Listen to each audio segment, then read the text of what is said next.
Well, good afternoon, everyone. My name is Daniel Milne, and it is my privilege and pleasure to be your Master of Ceremonies today for this fabulous celebration. Always a pleasure and an honour to be here on Arundel land, and I pay my respects to the traditional owners of the lands upon which we meet today, and I thank them for their wonderful land keeping and culture keeping for over 60,000 years. And I pay my respects to their elders past, present and emerging wherein the culture lies. Now we're here today obviously to celebrate Ted Egan, 90 not out. A fabulous innings in any batsman's books, and we look forward to cheering Ted towards the 100 to the ton. I know that he's got it in him. The year is 1996, and a much younger, less hairy me is travelling through Central Australia with my family on a trip from Sydney. We've ventured forth from the East Coast to head into Central Australia and across to WA during the school holidays. The soundtrack for our journey, Ted Egan, of course. Master storyteller and absolute character. His songs were the music that played through the windows as we drove along many thousands of kilometres. I loved his children's album, The Gurindji Frog. My favourite songs were the ones that I wasn't supposed to listen to. Characters of the Outback, Tony Danza from Alice Springs, and this very spectacular dance that he did with a redback in his underpants. So it was that we pulled into Alice Springs, and my parents surprised me with tickets to see Ted Egan. We rolled up that night after having gotten set up at the caravan park and were absolutely entertained. Partway through the night, Ted opened it up for questions and said, "Now, this next song that I want to sing to you is about a fellow by the name of Captain Starlight. Does anyone know the original character that this Captain Starlight was based on?" And I'm going to throw it open to you. Does anyone in the audience know the real character? Shout it out if you do. Harry Redford. Thank you, Mark. Harry Redford. I knew that answer at 8 years old, and I very proudly put my hand up and answered. And in award for my knowledge, Ted gave me a signed copy of the Gurindji Frog cassette.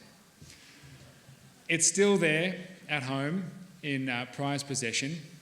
And I have to say, jumping forward all these years, if you told 8-year-old Daniel that he would be here on a stage at Araluen Art Centre now, about to introduce that wonderful man who was such an influence on his life at that tender age, he probably would have believed you. I was a very ambitious 8-year-old.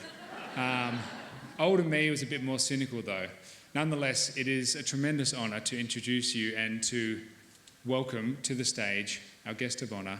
Please put your hands together for Ted Egan.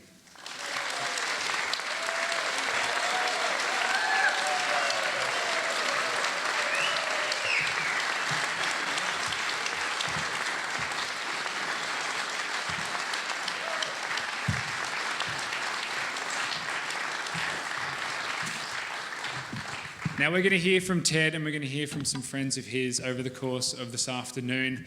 But there is another celebration that we have today, because behind Ted we have this fabulous piano, this beautiful piece that has newly arrived here at Araluen.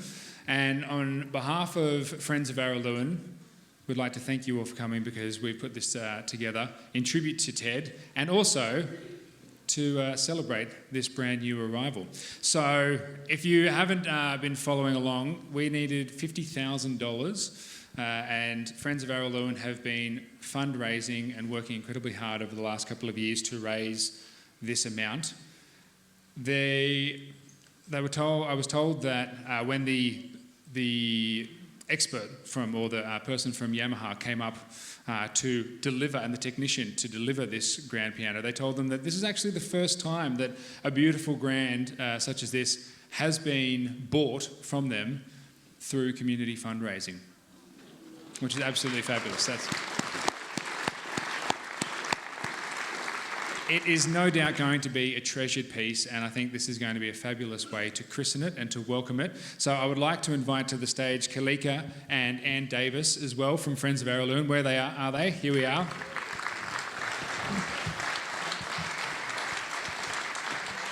Ladies, if you would like to do the honours, please, to officially cut the ribbon as we welcome this fantastic new addition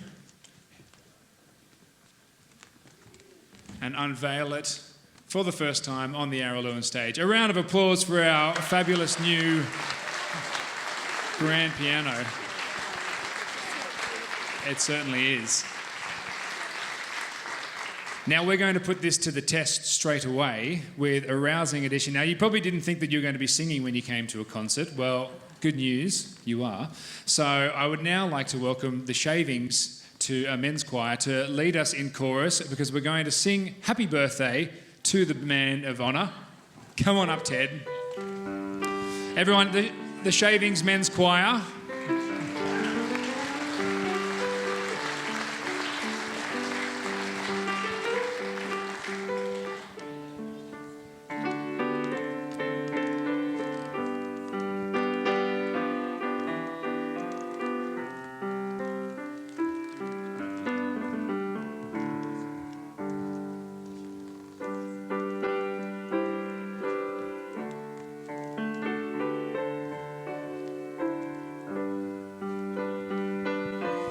And you did that without the candles going out. Well done.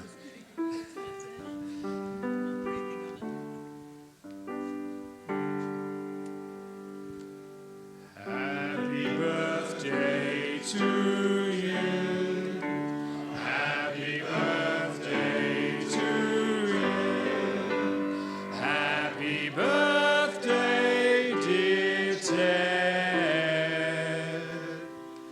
Happy birthday to you. 1, 2. Happy birthday to Ted. Happy birthday to Ted. Happy birthday, happy birthday. Happy birthday to Ted. Hip hip. Hip hip. Hip hip. And 3 cheers for this fabulous piano. Hip hip. Hip hip. Hip hip. Oh, christened so beautifully by Bill Davis. All right. So, Shavings, we're going to invite you. Please stay on the stage with us. And everyone, the man of the hour, Ted Egan. I'm going to hand over to the Ted and the boys to have a sing for you. Thank you, Shavings. This is my latest song. I never stop, and this is the latest one I've ever done. Australia's Cricket Hall of Fame assembled in eternity, with Sir Donald Bradman in the chair. The champions all attended and all were in accord. 'Twas a most important reason to be there. The spinners sat together as they are wont to do. The Tiger, Arthur Maley, and Clary Grimmer too. Terry Jenner, Richie Benno, they moved a vote of thanks, for they had been appointed to welcome Warnie to their ranks. We Warnie's come to join us. We are on the winner. Let's welcome him the Aussie way. All say come in, spinner. Yes, Warnie's come to join us. We are on the winner. Welcome him the Aussie way. All say come in, spinner. Warnie, Warnie. Come on, spinner, come on in, St. Shane. Warnie, Warnie. Come in, spinner, bowl them out again. Join in, please. Warnie, Warnie. Come in, spinner, come on in, St. Shane. Warnie, Warnie. Come on, spinner, bowl them out again. Once more with feeling. Warnie, Warnie. in, spinner, come on in, St. Shane. St. Kilda Shane. Warnie, Warnie, come in, spinner, pull them out again. The shavings, aren't they wonderful? It's great to have them in Alice as a wonderful men's choir. This is a song that I wrote as a sort of a sea shanty in 1983 to celebrate the 100th anniversary of the town of Broome in WA. And we from Alice Springs organised a festival at Broome called Lagu Lagu. Who was here at Lagu Lagu? Anyone? Anyway, this song's called Taking You Back to Broome. And the shavings will lead you in the chorus. Pick up the chorus and join in with us. I'm taking you back to Broome today. What do we do when we get to Broome? All aboard the lugger, we're on our way. What do we do in Broome? I'm taking you back to Broome today, and you see all the luggers in Roebuck Bay. See all the beautiful local girls. See old Tom Ellie's cleaning pearls. That's what you do in Broome. So it's haul away, heave away, up with the anchor chain, 2, 3, 4, haul away, heave away, we're going back to Broome again. I'm taking you back to Broome today. What do we do when we get to Broome? All aboard the lugger, we're on our way. What do we do in Broome? I'm taking you back to Broome with me, and if you want to learn about history, sit in the shade of a tamarind tree, meet Unsinkable Kennedy, and he'll tell you all about Broome. So it's haul away, heave away, up with the anchor chain, 2, 3, 4, haul away, heave away, we're going back to Broome again. I'm taking you back to Broome today. What do we do when we get to Broome? All aboard the lugger, we're on our way. What do we do in Broome? We'll take a walk to Chinatown. At the Roebuck pub we'll knock one down. Broome's the place of great renown. The people are black, white, yellow and brown. It's Technicolor in Broome, so it's All away, oh, it's heave away, and it's up with the anchor chain. Haul away, heave away, we're going back to Broome again. I'm taking you back to Broome today. What do we do when we get to Broome? All aboard the lugger, we're on our way. What do we do in Broome? There's a pearling master so astute, a Japanese diver looking ever so cute, sovereign buttons on a starch white suit, a mouthful of golden teeth to boot. He's properly flash in Broome, so it's all away, heave away, up with the anchor chain. Haul away, heave away, we're going back to Broome again. I'm taking you back to Broome today. What do we do when we get to Broome? All aboard the lugger, we're on our way. What do we do in Broome? Hear Captain Tallboys tell a tale on the veranda in front of Streeter and Mail. At the Governor Broome we'll quaff an ale. Watch the luggers as they set sail. They're sailing today from Broome, so it's haul away, heave away, up with the anchor chain, 2, 3, 4, haul away, heave away, we're going back to Broome again. One more time now. Haul away, heave away, up with the anchor chain. 2, 3, 4, haul away, heave away, we're going back to Broome again.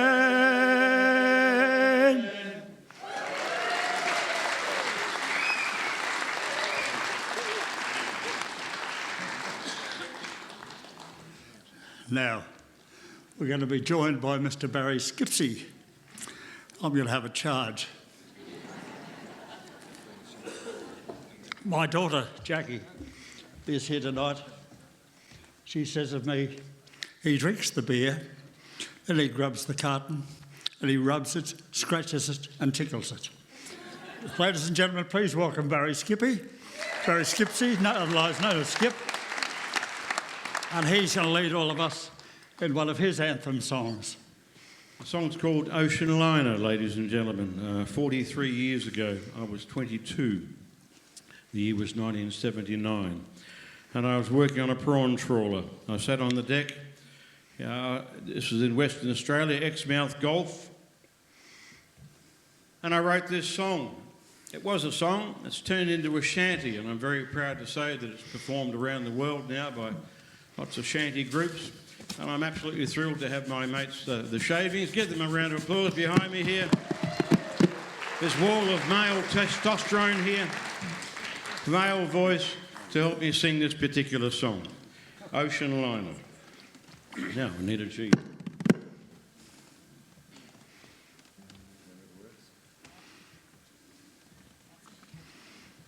When I was fishing back in the west and rolling on that foaming sea, I dream of them pretty girls back on the shore. I wish they was here with me. So step on board me ocean liner, step on board without delay. Step on board, there's nothing finer, and together we'll sail away. Well, I made up my mind to take to the wave on hearing of good return. So the very next morning I found myself prawning and my stomach it began to churn. So step on board the ocean liner, step on board without delay. Step on board, there's nothing finer, and together we'll sail away. Working 24 hours a day with me eyes hanging out of me head.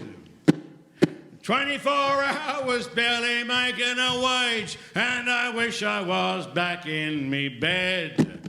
So step on board me ocean liner, step on board without delay. Step on board, there's nothing finer, and together we'll sail away. 7 cents a kilo for kings, they said. 8 cents a kilo endeavours, and it's 10 cents a kilo for tiger prawns, but for that they want the best out of you. So step on board the ocean liner, step on board without delay. Step on board, there's nothing finer, and together we'll sail away. I'm a long way from mother out here on the wave, a long way from family. I'm a bloody long way from being a tap dancer that my mother also wanted me to be.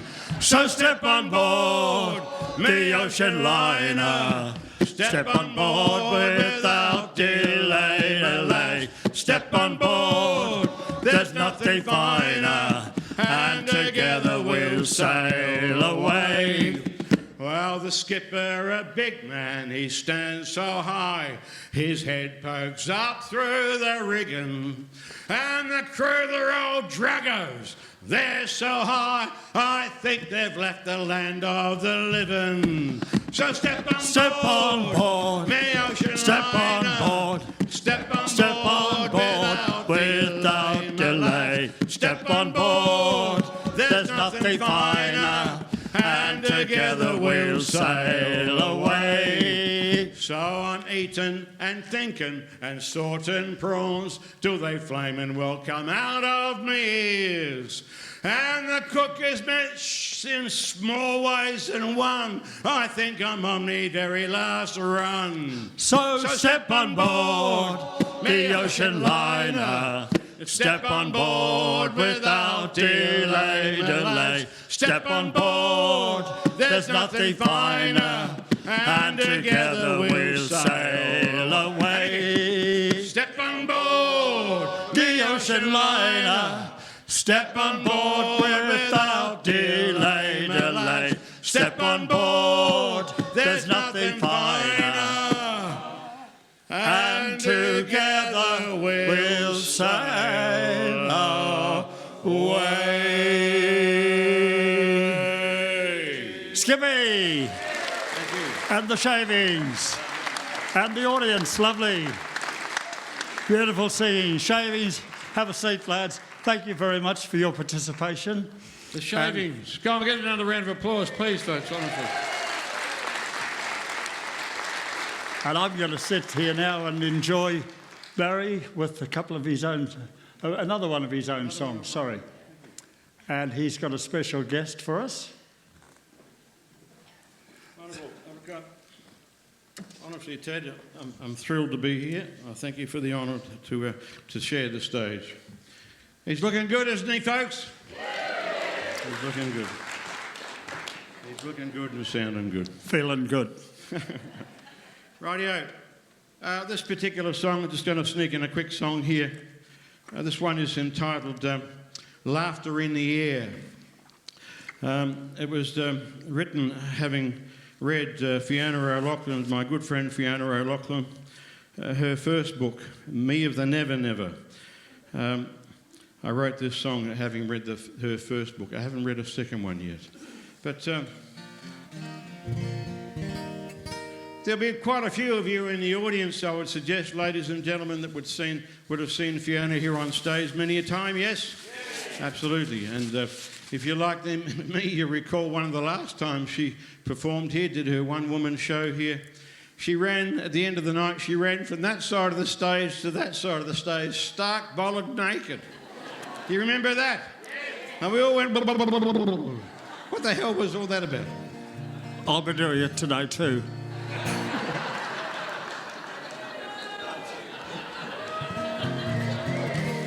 I just grabbed the guitar. I wish. To sing this song, would you please welcome my good friend Kate West.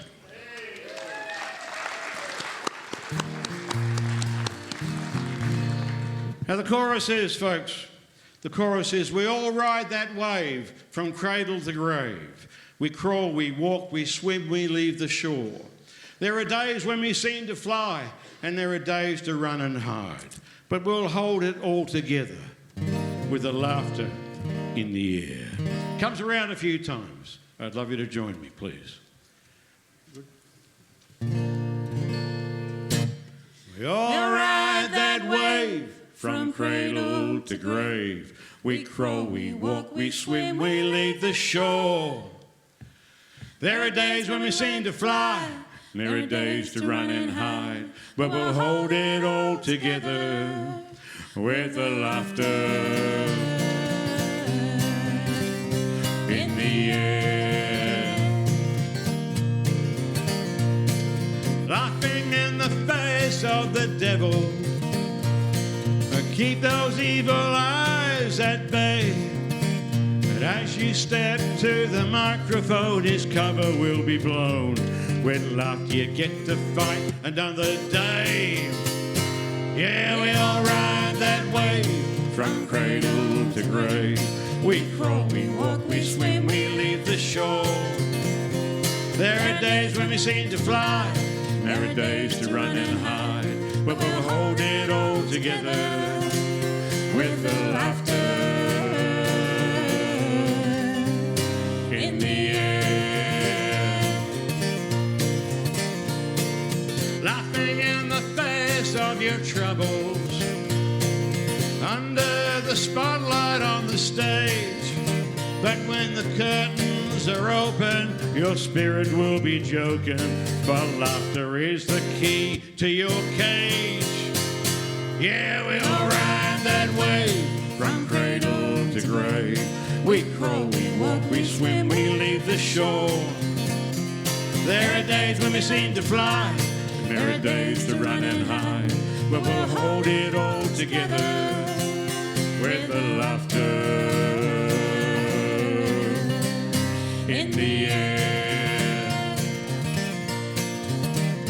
You're laughing though you're running on empty. You're the rabbit staring into headlights. That you're a child with a toy and you're addicted to joy. For laughter is your fuel of life. Yeah, we all ride that wave from cradle to grave. We crawl, we walk, we swim, we leave the shore. There are days when we seem to fly, and there are days to run and hide. But we'll hold it all together with the laughter in the air. Go, Ted. Yeah, we all ride that way from cradle to grave. We crawl, we walk, we swim, we leave the shore. There are days when we seem to fly, there are days to run and hide, but we'll hold it all together. Yes, we'll hold it all together. Won't you hold it all together with the laughter in the air? Beautiful. Well done. Well done. Thank you, Edward. Thank you, Skip. Thank you, Jad. And welcome back, Dan Milner, MC. Thank you, thank you. Thank you, Barry. Thank you, Kate. Now, there's no doubt that Ted has fans across the world, across the globe. Can I get a cheer from the locals? A cheer from those who have come from interstate? A cheer from those who have come from overseas? Yeah. Maybe later in the foyer you might be able to meet the very proud originator of the Ted Egan fan club of Canada. Welcome, please, Laurie Williams. Stand up and show them your shirt, Laurie. All the way from Canada, just for this. A very intelligent woman. Now, our next guest is originally from Edinburgh, but nowadays he calls Adelaide home, and he's here to sing us a few tunes. Please welcome Eric Bogle and on guitar, Pete Titchener. What a joy. Right. It's nice to be back in Alice to sing a song or two. It's been a long time, I'll tell you. The only reason I'm tore myself away from my comfortable armchair in front of the footy on a Sunday afternoon is this man. One of Australia's national treasures. Pleased to be here.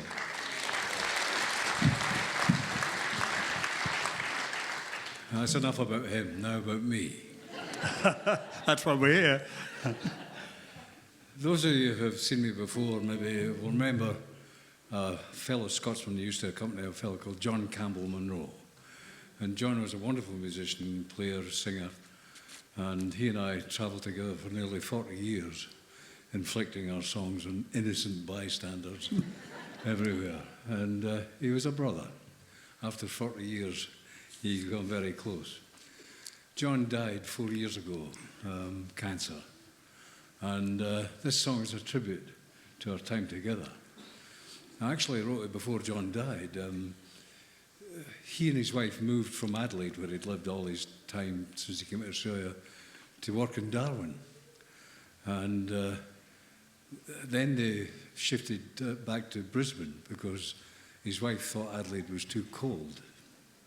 And so our paths had separated, would reach a fork in the road in our relationship. We're still bound together by music and mutual respect, but, you know. So I wrote a song for him called A Fork in the Road. And it was only after I sang it a couple of times I thought, maybe I should have called it something else. Because of my Scottish accent, a lot of people got very offended. Did he say that? So this is A Fork in the Road. Well, my old friend, the long years have ebbed and flowed, and now here we we are at this fork in the road. We always shared the laughs and we always shared the load, right from the moment we first met. Now you go your own way and I will go mine, but let's raise our glasses one more time. And we'll drink one last toast to Auld Lang Syne. We'll take a cup of kindness yet. Now the road was sometimes weary and sometimes long. It was always filled with music and with song. But now it's time for two aging vagabonds stop living in what was, what would been. Now you go your own way and I will go mine, but let's raise our glasses one more time. And we'll drink one last toast to Auld Lang Syne and all the years in between. Now I don't know where and I don't know when, but I do know that someday we will meet again. For now and always you'll ever be my friend, of that you can be sure. Now you go your own way and I will go mine, but let's raise our glasses one more time. And we'll drink one last toast to Auld Lang Syne. Those seas broad between us may roll. Ah, yes, you go your own way and I will go mine, but let's raise our glasses one more time. And we'll drink one last toast to Auld Lang Syne. Those seas broad between us may roll.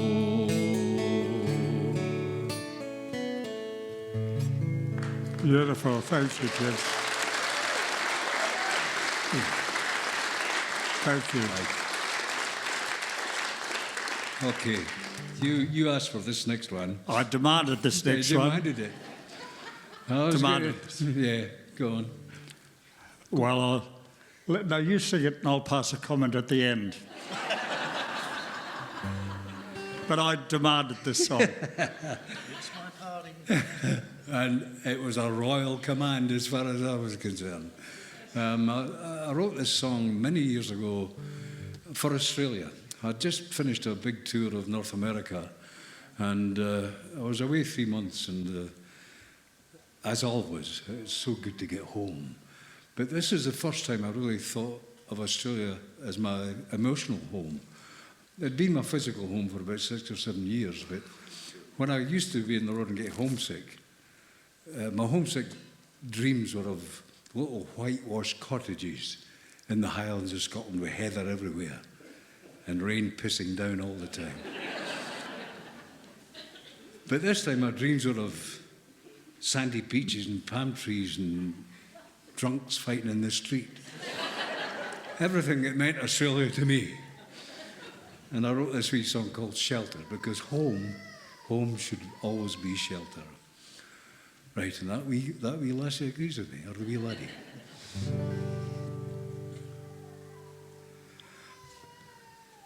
That's G sharp.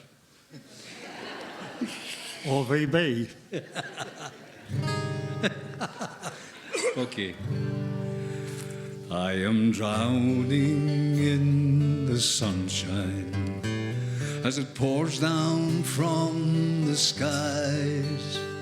There's something stirring in my heart. Bright colors fill my eyes.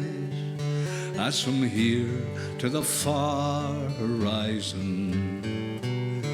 Your beauty does unfold, and oh, you look so lovely, dressed in green and gold.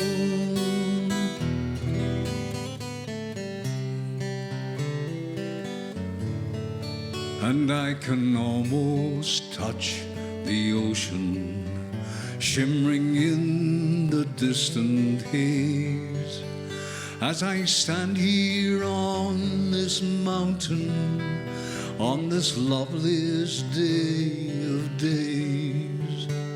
Round half the world I've drifted, left no wild oats unsown, but now my view has shifted, and I think I've just come home.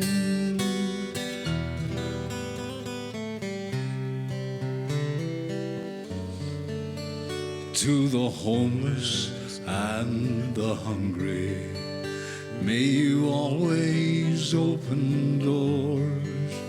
May the restless and the weary find safe harbor on your shores. May you always be our dreamtime place, our spirit's glad release. May you always be our shelter. May we always live in peace.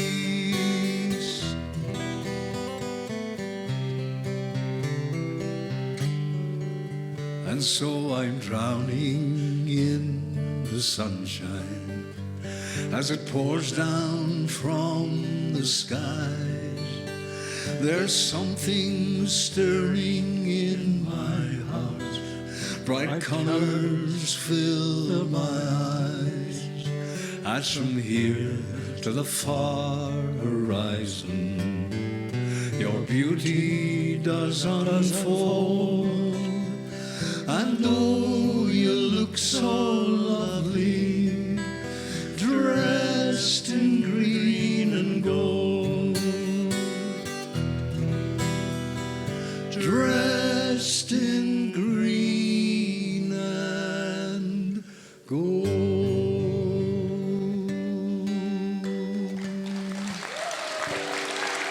Thank you.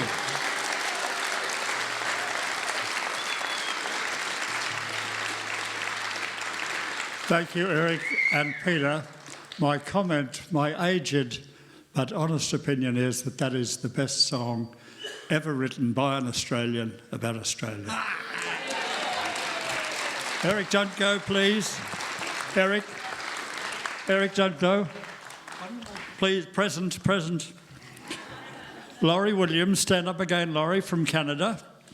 She's not only a Ted Egan fan, she's an Eric Bogle fan. And she said, I've heard about him, he loves a drop of whiskey. And I said, well, he does. He's just old enough to have it.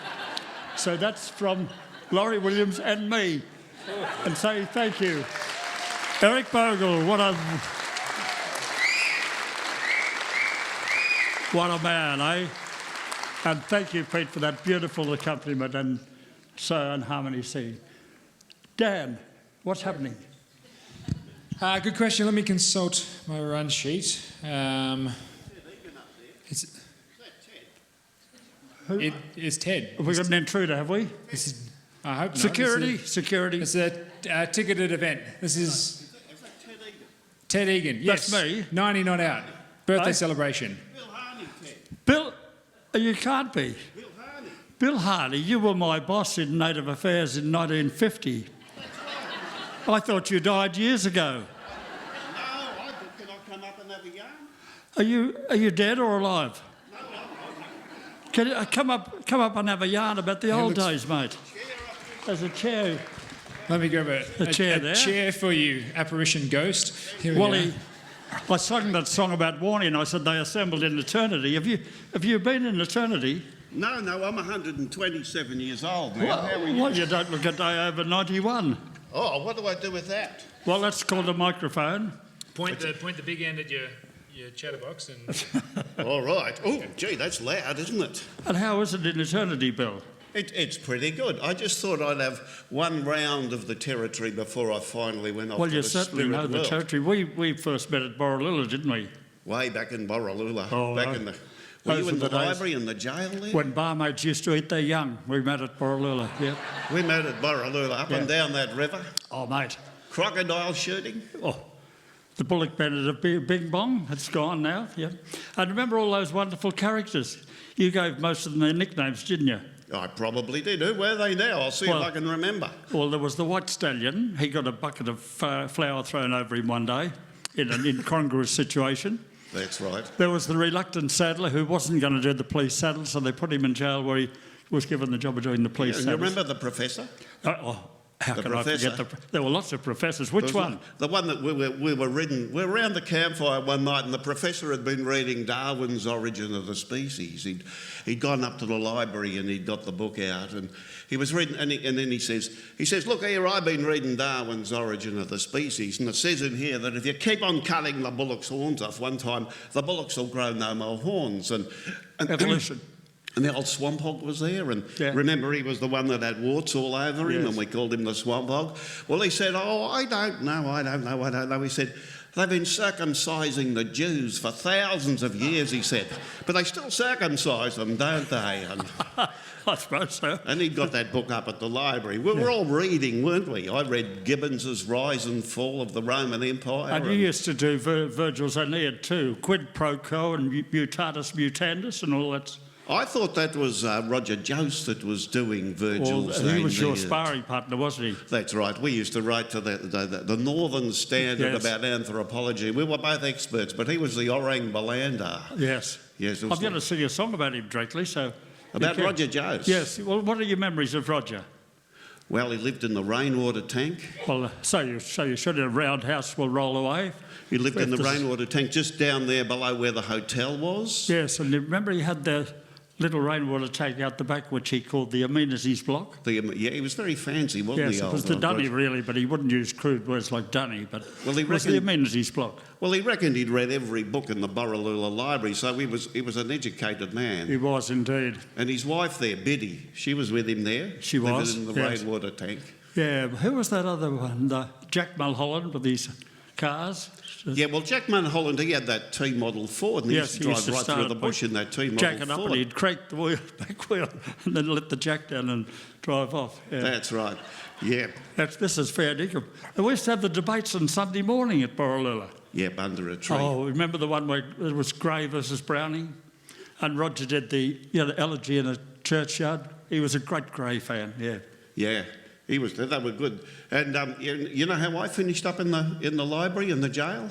What did you do? Oh well, my mate Jack Kieran and I, we won £10,000 on the 1923 Melbourne Cup. Oh. And we went out, and the cookie was in on it too.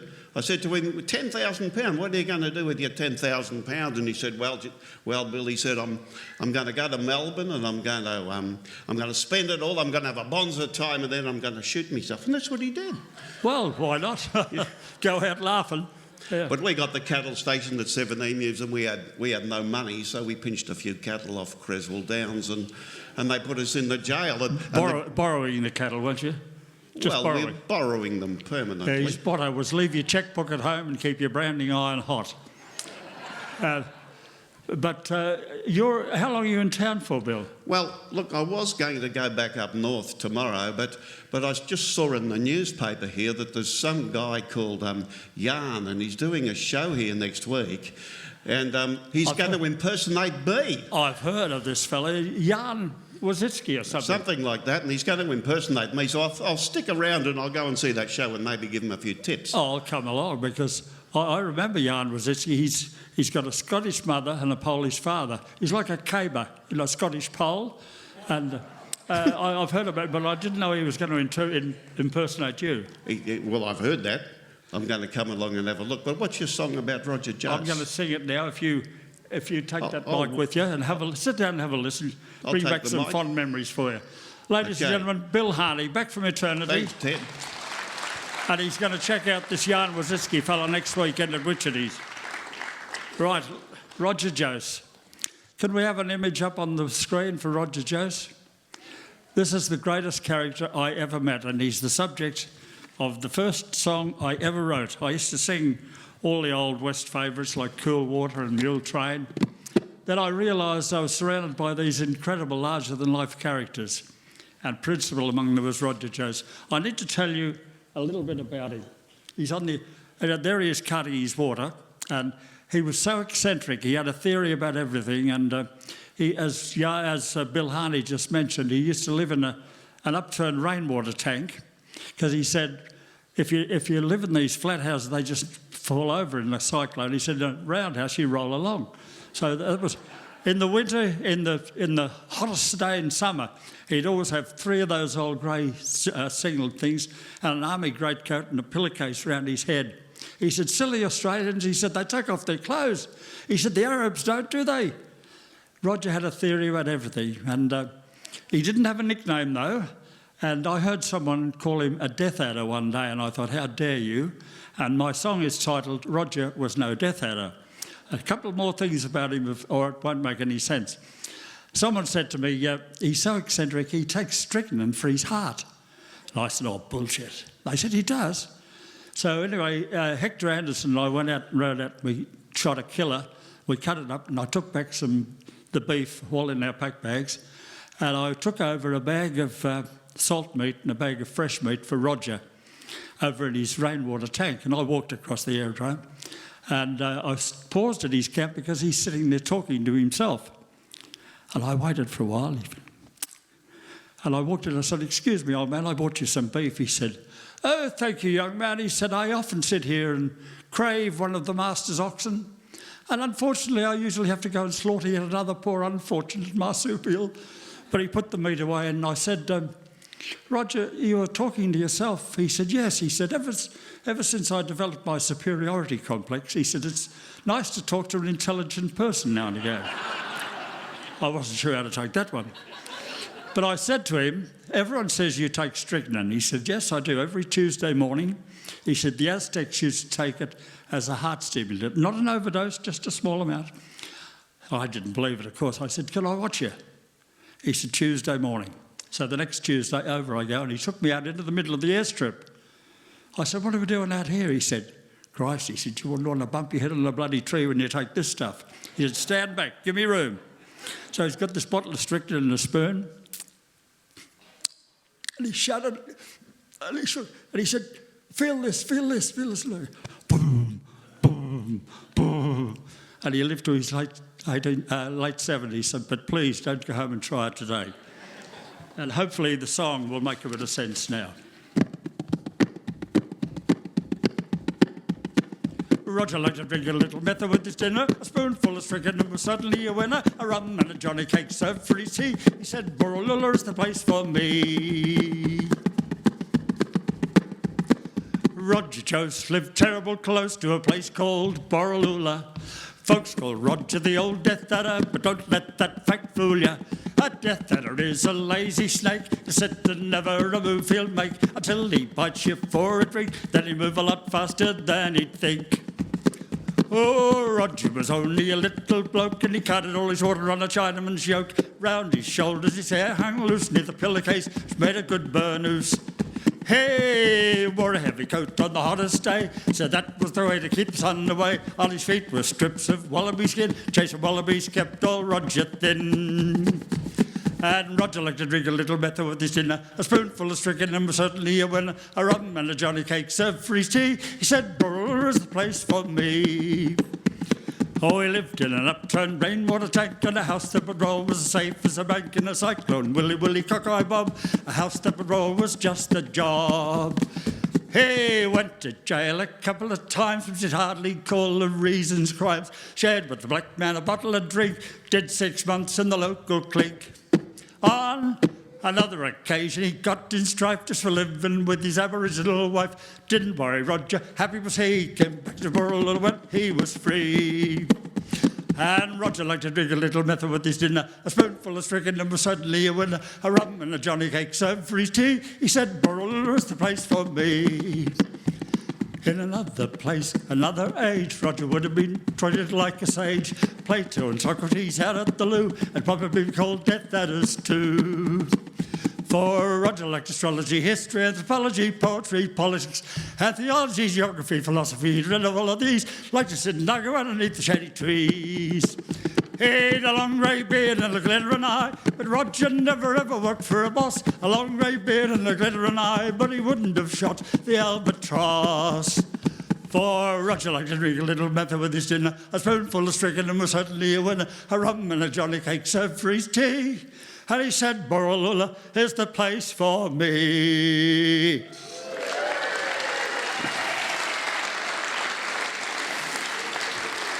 Humpty-doo-diggler.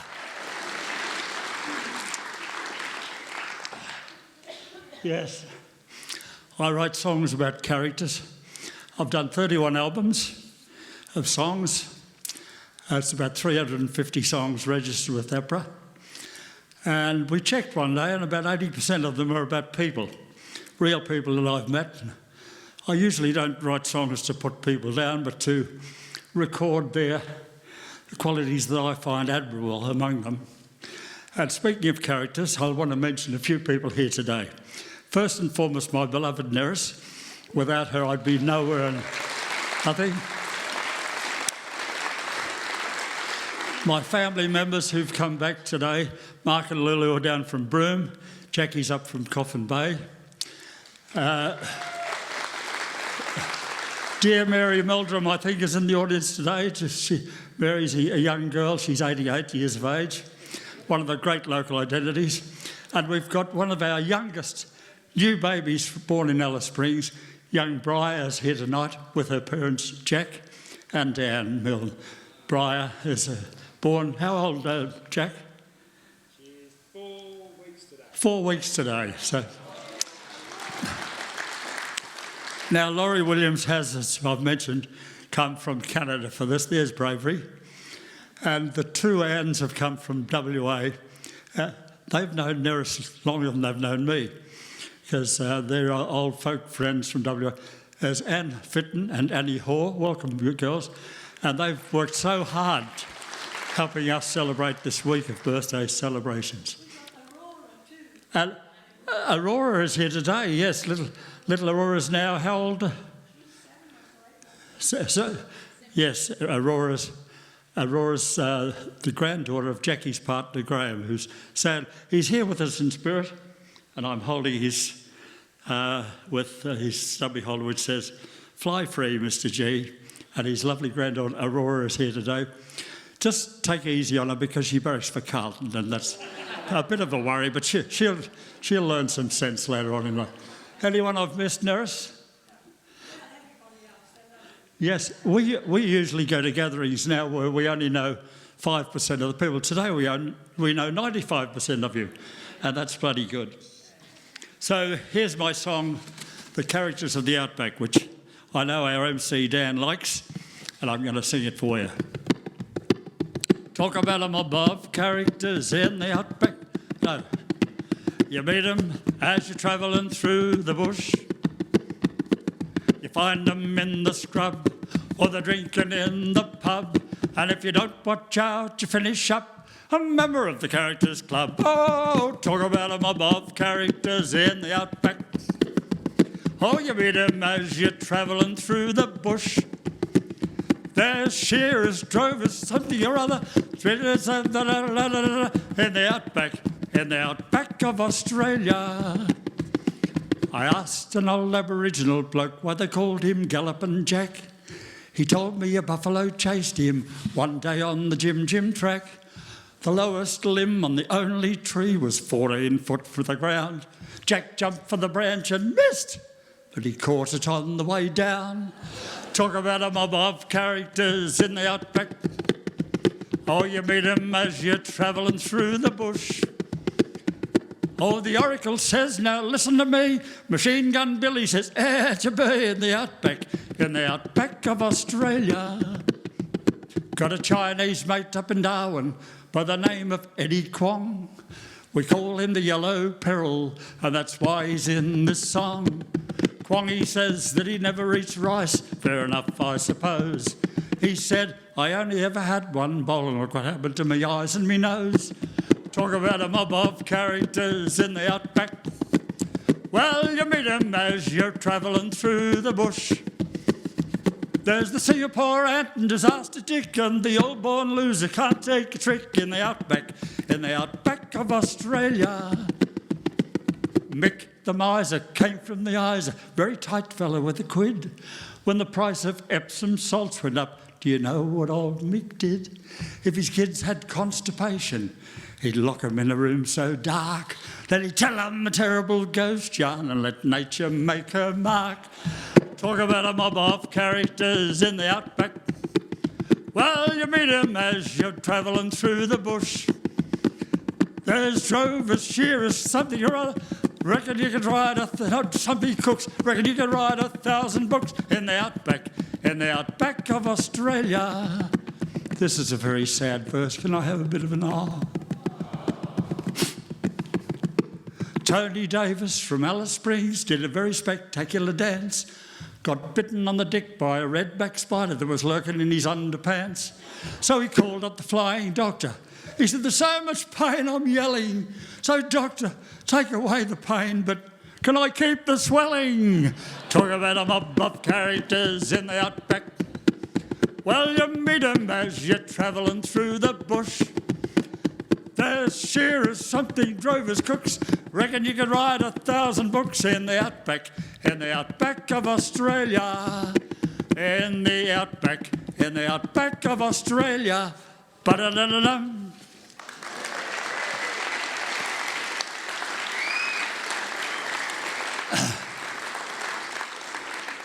I'm glad Bill Harney came today because when I was a young bloke, before I joined the Native Affairs, I was working with old Bill, doing a bit of yard building. And I'd like to tell you this story, but it concerns the meanest man I ever met. And you'd vouch for this, wouldn't you, Bill? The meanest man both of us had ever met. And his name was Toots McCosh. And he said, we took this contract on yard building on his station. He said, I want you out here for a daylight start Monday morning. He said, out you come, be here Sunday night so you'll be ready to start Monday morning. So there we were. Monday morning, still in the dark, he takes us down to this yard building site. He said, right, the posts and rails are all there. He said, I want 5 panels done today. He said, at least 3 panels before lunch. He said, your dinner time starts 12 o'clock on the dot. Do not stop a second earlier than that. 12 o'clock on the dot. I said, what's for lunch today? He said, bread and water, plenty of the latter. But he said, I'll leave you to it. And so we started this impossible task of 3 panels of 4 rails of this post and yard rail. So I grabbed the adze and I'm adzing rails, yarns on the brace and bit mortising the post. And we tried to achieve this impossible task.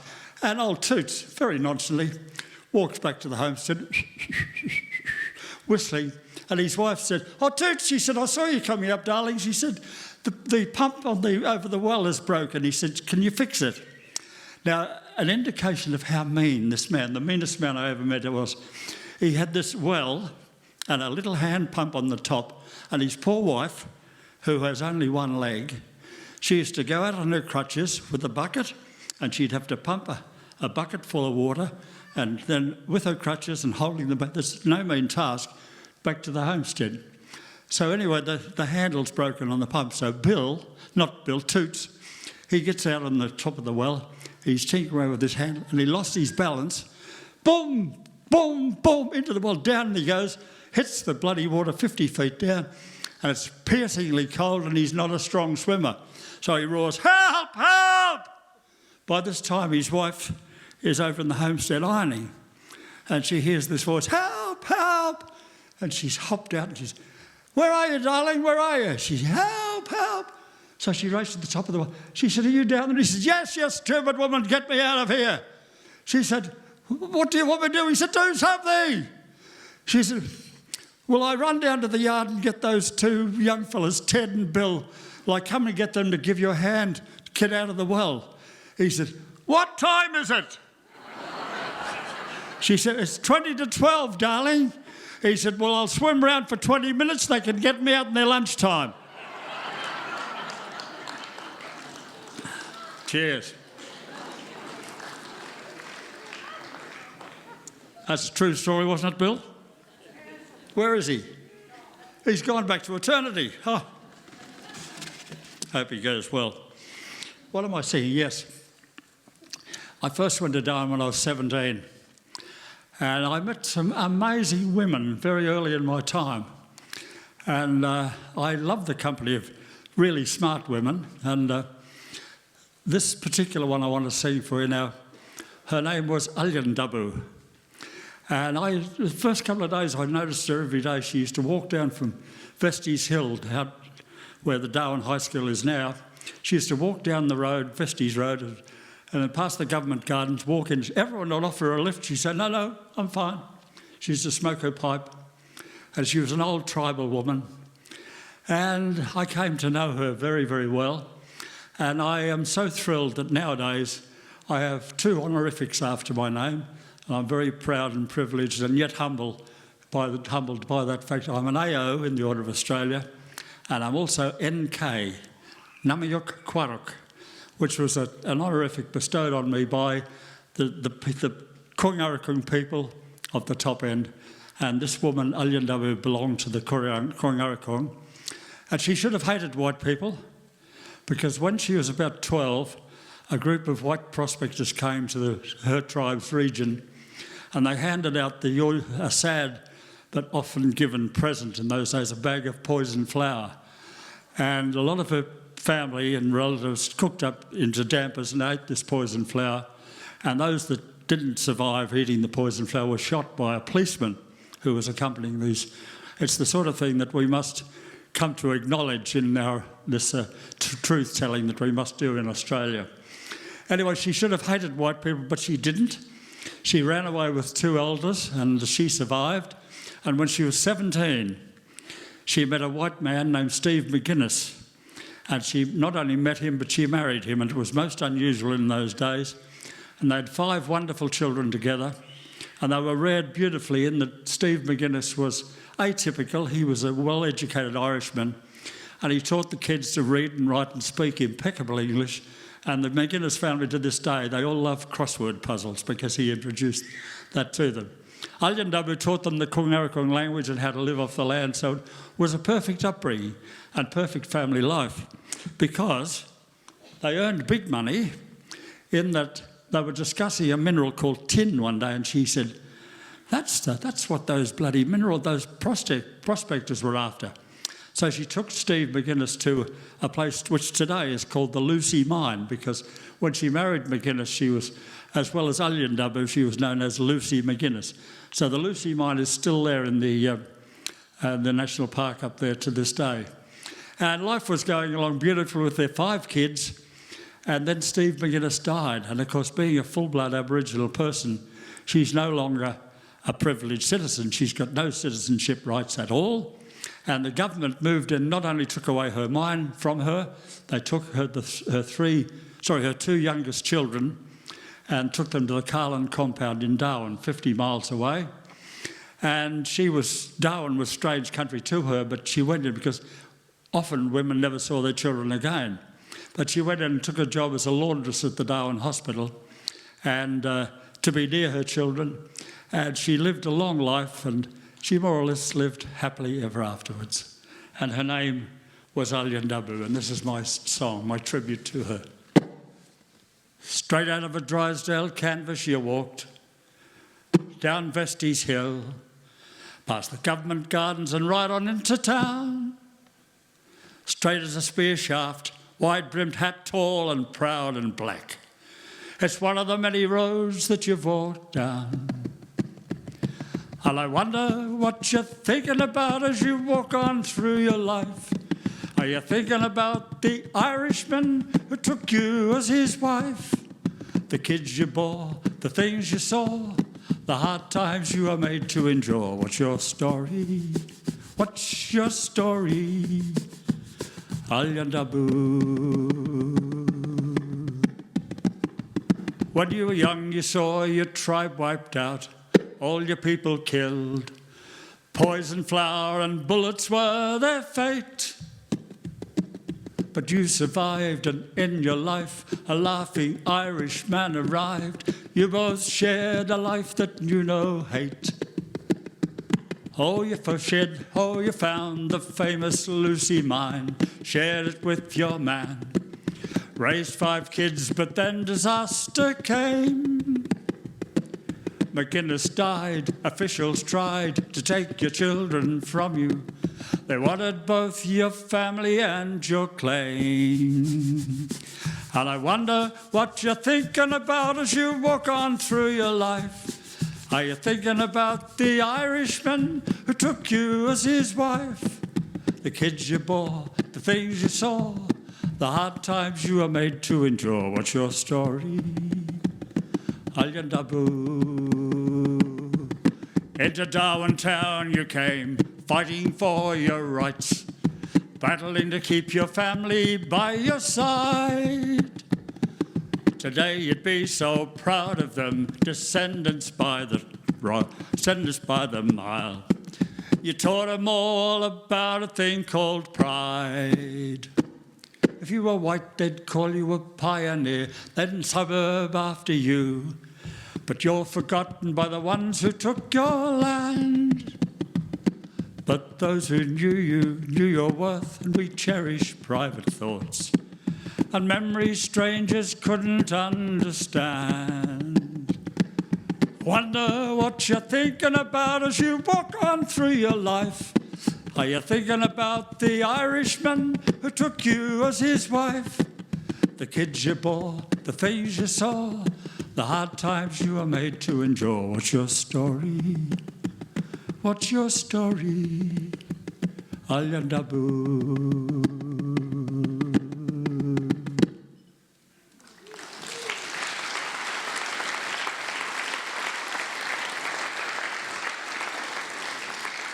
I've written lots of songs and indeed an album called The Overlanders, and most of the men that we pay tribute to as overlanders or drovers were men. Most of the drovers were men, but there were some outstanding women, and I want to tell you about one of them. Her name was Edna Ziegenbein, and she was a dear friend of Nerys and me. It was a mutual admiration society. She loved my songs, and Nerys was doing poems, and Nerys' Welsh background. And we loved to hear Edna just talking simply about her life as a drover. When she was 16, she was employed by her dad, Harry Ziegenbein, bringing a mob of cattle from VRD up in the Kimberley region, right through the Mparntwe, Newcastle waters, across the Barkly Table into heading for Dejara, Queensland. It's going to take them about 5 months, and they got as far as Tennant Creek, having gone through the Mparntwe, and the cattle are being rested on the waterhole there. And Harry Ziegenbein got into a fight, finished up in the Tennant Creek Hospital, and it was decreed that Edna, 16 years of age, would have to be in charge of the droving team. Now, there were 5 men, and there was 5 drovers and the cook and a horse tailor, and the 16-year-old girl is in charge, but she delivered the mob without any losses and in good condition. And for the next 40 years, she was one of the legendary boss drovers. Here's my tribute to Edna.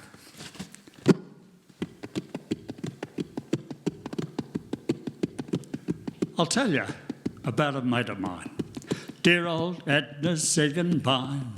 Pleased to say she's doing fine out there at the Isa. A gun boss drover in her day, worked round Gurindji way, walked the big mobs and earned a pay, but that probably won't surprise you.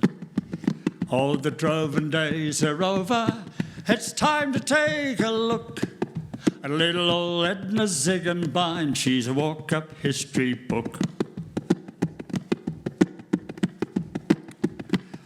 A member of the tough old force, a member of the tough old school, doesn't talk much as a rule, quickly spots if you're a fool, but she probably won't despise you. She'd match the men any day, droving the Buchanan way. Just a girl, did someone say? Well, it never did compromise her. Oh, the droving days are over. Time to take a look at little old Edna Ziegenbein. She's a walk-up history book.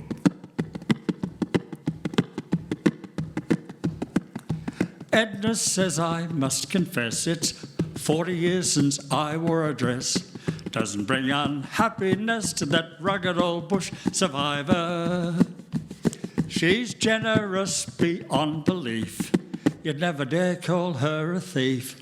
But when it comes to buying beef, Edna is a miser. Oh, the droving days are over. It's time to take a look at little old Edna Ziegenbein. She's a walk-up history book. She's getting on now, stiff of course, getting old but still a force. You sit Edna on a horse, you'll revitalise her. Perfect balance, gentle hands, horses know she understands. Legend of our outback lands, Edna from the Isa. Oh, the droving days are over, it's time to take a look at little old Edna Ziegenbein. She's a walk-up history book. Yes, the droving days are over, and it's time to take a look at little old Edna Ziegenbein. She's a walk-up history book.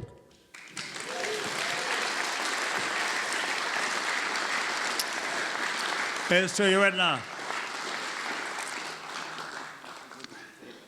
The first local I met when I went to Darwin was a Chinese man named, well, he's known locally as the Flying Chinaman.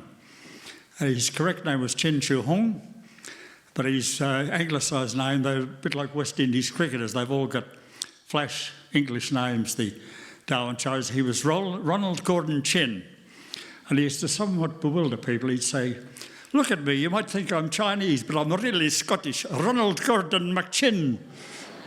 And I'd say, and then he'd say, and I played for Collingwood. Did you? And he said, yeah, soccer.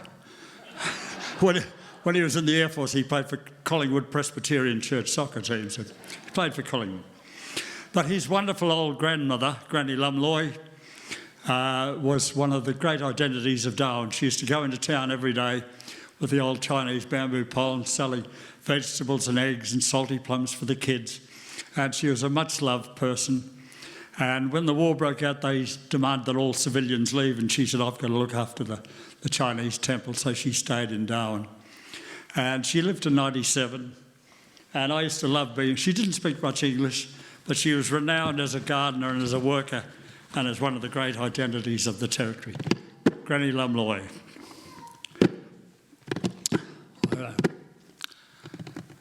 Here. I wanted to write this song, and I said to Neris, I wanted to sound Chinese, because I'm not, I can't play instruments or write dots on lines. I said I wanted to sound dang dang dang dang dang dang dang. So Neris gave me a little xylophone thing, and she said, go on the black note, she said, because that's Eastern music. So this is the tune that I established for Granny. She was a sprightly little cricket, the thickness of a stick it seems. She never ever stopped, scurried daily into Darwin, where everybody knew her, everybody loved her, everyone just called her Granny. Watch her walking down Kavanagh Street, silk pyjamas, slippered feet, selling mangoes, veggies, eggs, and she run you off your legs. That's the way it is with Granny. She was a beautiful little butterfly. Every day as she'd pass by, I'd wave and call, "Ni ho ma," she'd ho her reply. The oldest Darwin people said when they were young children, even then they'd called her Granny. Watch her walking down Kavanagh Street, silk pyjamas and slippered feet.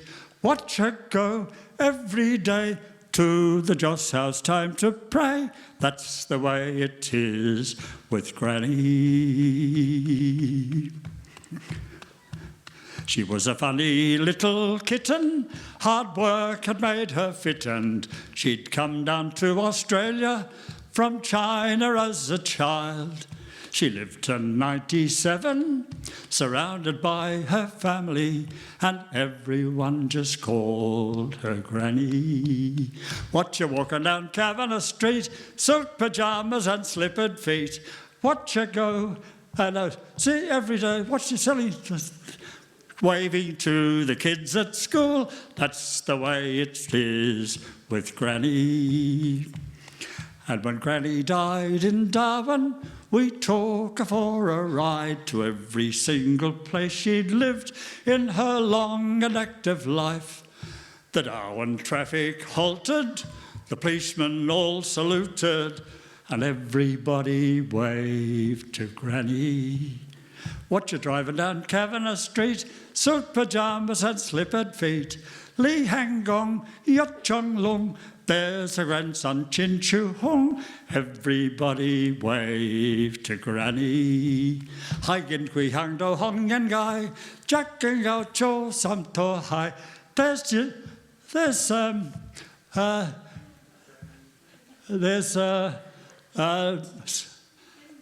Henry Lee, no, not Henry Lee yet. There's old Chin Gong, Lee Hang Gong, Lorna Lim, Harry Chan, Henry Lee, White China Man.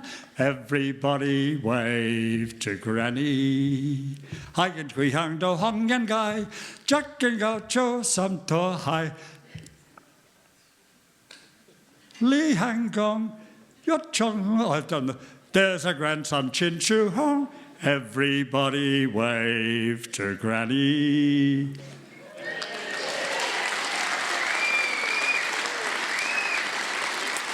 Thank you. She was lovely.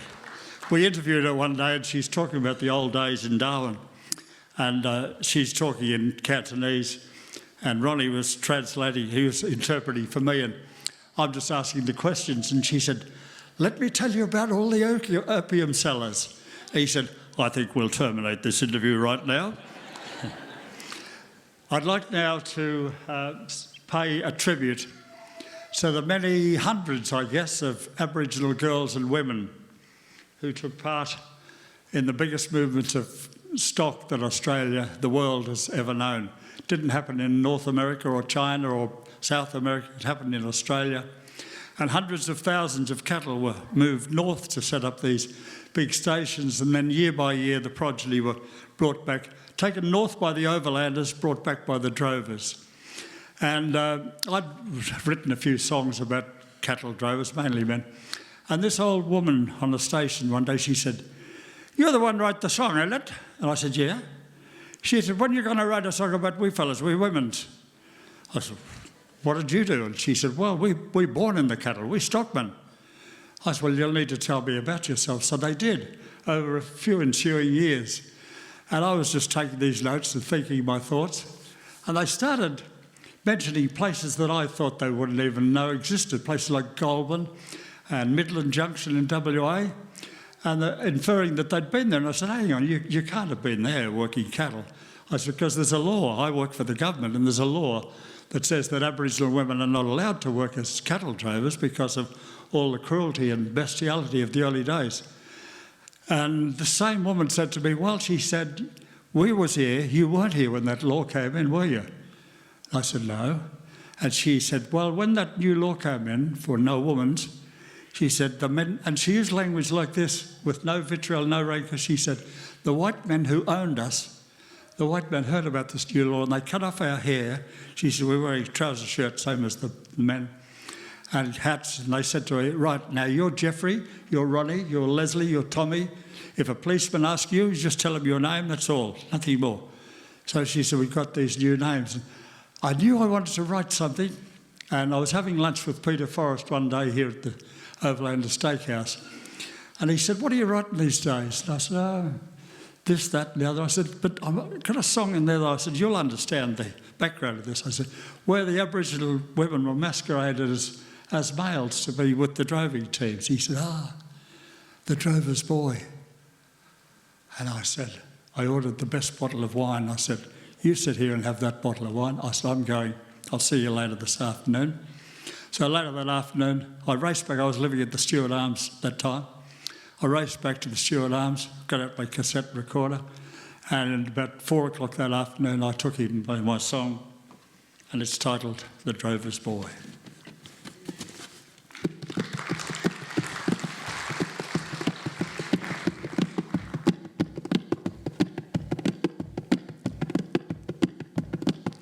Couldn't understand why the drover cried as they buried the drover's boy. For the drover had always seemed so hard to the men in his employ. A bolting horse, a stirrup lost, the drover's boy was dead. The shoveled dirt and a mumbled word, and it's back to the road ahead, and forget about the drover's boy. They couldn't understand why the drover cut a lock of the dead boy's hair. He put it in the band of his battered old hat as they watched him standing there. And he told them, take the cattle on, I'll sit with the boy a while. A silent thought, a pipe to smoke, and it's ride another mile and forget about the drover's boy. They couldn't understand why the drover and the boy had always camped so far away. For the tall white man and the slim black boy had never had much to say. The boy would be gone at break of dawn, tail the horses carry on, while the drover roused the sleeping men. Daylight, hit the road again and follow the drover's boy. Follow the drover's boy.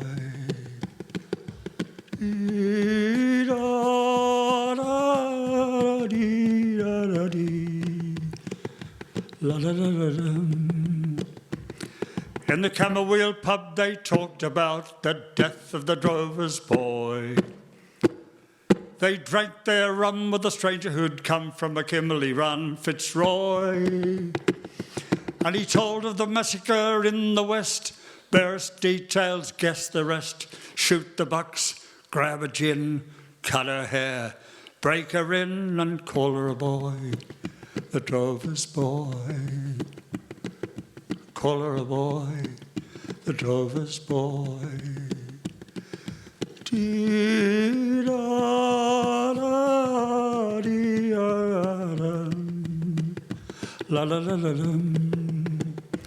So when they build that Stockman's Hall of Fame and they talk about the droving game, remember the girl who was bedmate and guide, rode with the drover side by side, watched the bullocks flayed the hide, faithful wife but never a bride, bred his sons for the cattle runs. Don't weep for the drover's boy, don't mourn for the drover's boy, but don't forget the drover's boy.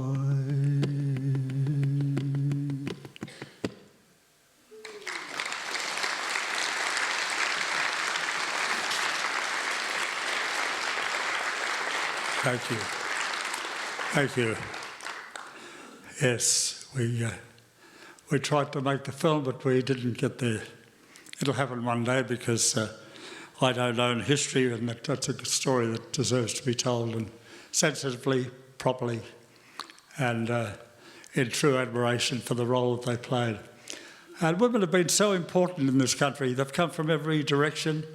My great-grandmother arrived in the 1840s to Victoria, Australia, prompted by the campaign started by two people in Australia, Caroline Chisholm and a man named John Dunmore Lang. They were bitter enemies, but they realised that Australia needed women, young women, to marry to all these rough, emancipated convicts especially. So they set up these schemes in the UK to bring girls to Australia. And my great-grandmother, Honora Corcoran, came from County Cork in Ireland in the 1840s to Australia under Caroline Chisholm's scheme. Mrs. Chisholm, who was a very strong Catholic, she said that she would refer to the girls as God's police because they would sort these men out. So I'm just going to drink a toast to my great-grandmother.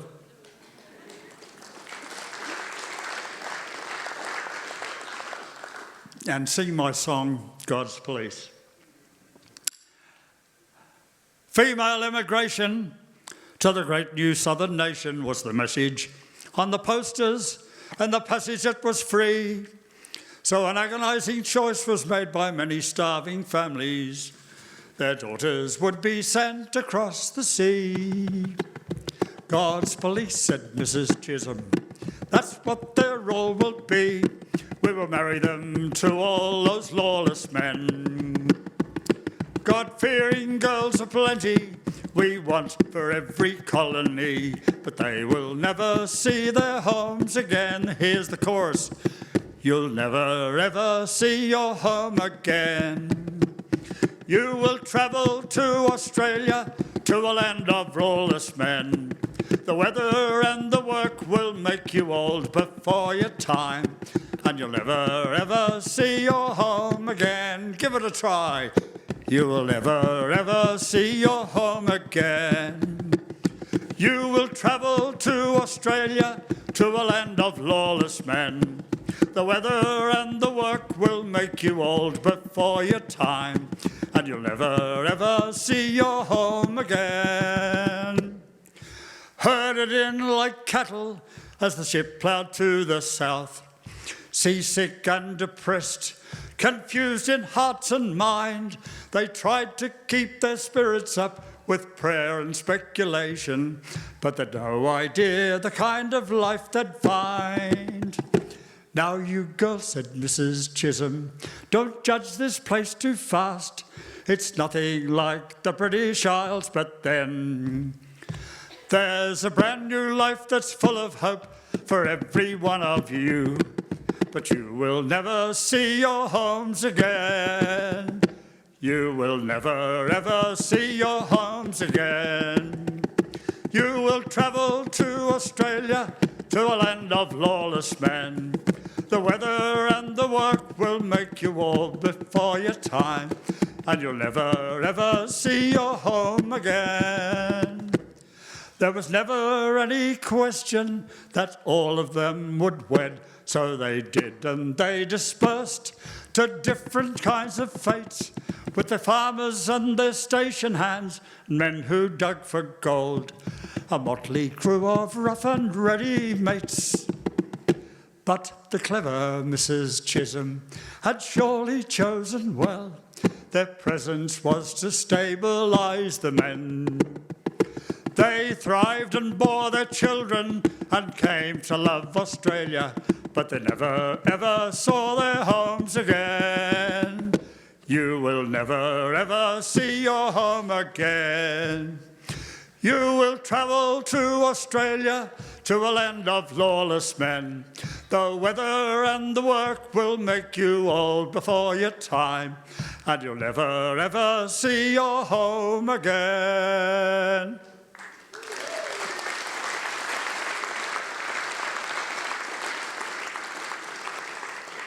I'm just checking the time because you shouldn't do this, I know, but I've got to watch the clock.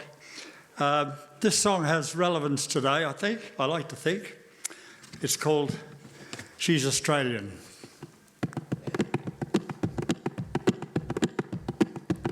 She's come out... What's it? She comes from Macedonia, Lebanon, Cambodia, Afghanistan or Chile. Start again. She comes from Macedonia, Lebanon, Cambodia, Afghanistan or Chile. Perhaps she's Vietnamese. She's out here in Australia, bringing up her family. She's all, or any one of these. Her clothes are somewhat different, doesn't speak much English, worships at a different church, never tasted beer, but she's working away relentlessly, good for the economy. In every sense, this woman's an Australian pioneer. Yes, she's here, living over here. She's not an alien, she's Australian, and she's a pioneer. She's out there on the factory floor, legs are aching, feet are sore, mindless repetition, but she hopes it's for the best. Wondering, am I pregnant? Can we afford another child? Longing for elusive vows of rest. The factory whistle blows, she quickly hurries for the bus, ignores the drives and insults, pretends she doesn't hear, run and do the shopping, cook the family's dinner. No rest for her, this woman, this Australian pioneer. But she's here, living over here. She's not an alien, she's Australian, and she's a pioneer. She doesn't drive a bullock wagon, crack a stock whip, ride a horse, but I guess if she had to, she'd quickly find a way. She's nonetheless a sister to the women of another time who did those things, surely did, and are revered today. She came out to Australia from a homeland racked with poverty, hunger and depression, a life of constant fear. Nonetheless, it's difficult, the new life so bewildering, and the woman's never heard of crazy words like pioneer. Oh, she's here, living over here. She's not an alien, she's Australian, and she's a pioneer. The kids are home from school, but the city's just so stifling. All about those dreams about the beaches, bush and sun. Late at night she thinks a while, thinking of her childhood, reflecting on the new life she's begun. But her son will play for Collingwood and her daughter's yarn event, and the woman's never... And her son will play for daughter's yarn event, and her son will play for Collingwood, her daughter's yarn event. So we should all be grateful that she came over here, working in the factory, good for the economy. In every sense, this woman's an Australian pioneer. Oh, she's here, she's living over here. She's not an alien, she's Australian, and she's a pioneer. Yes, she's here, living over here. She's not an alien, she's Australian, and she's a pioneer.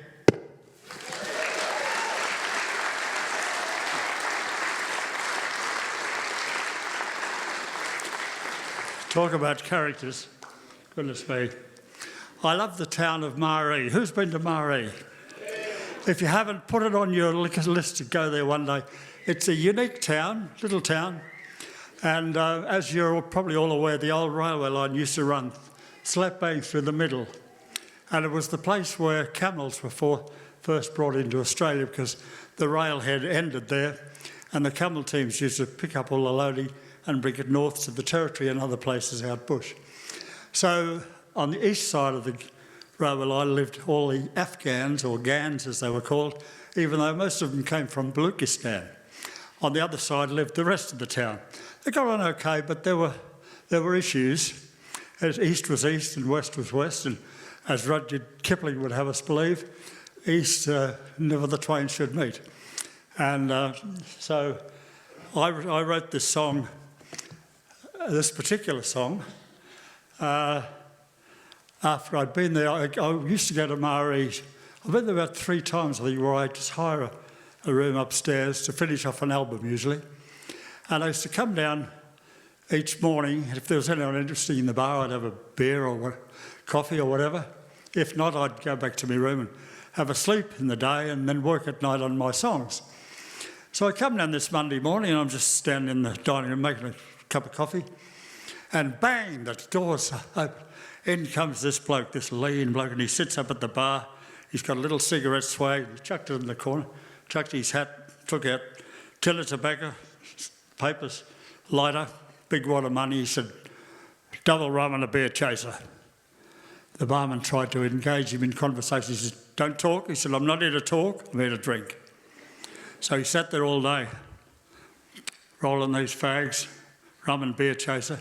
5 o'clock he disappeared, took his swag and camped out in the flat somewhere. I thought, you're interesting. So the next morning, 10 o'clock, I'm down making a bit of toast, and in he comes again. Same procedure, double rum and a beer. And he's rolling his smokes and looking ahead. And that's Monday and Tuesday. So Wednesday morning, in he comes yet again. I thought, first one who talks loses here, so I just kept quiet, but I'm watching. And he's there. And after about half an hour, in came a little old Aboriginal couple, an old man and his wife, beautifully dressed. The old man's polished up with Johnson's baby oil.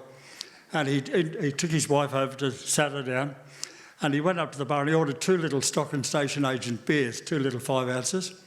He took them back to the table and they clinked their glasses, drank a toast and sipped on the beer, probably reflecting on the fact that 10 years earlier to that they wouldn't have been allowed into the pub even.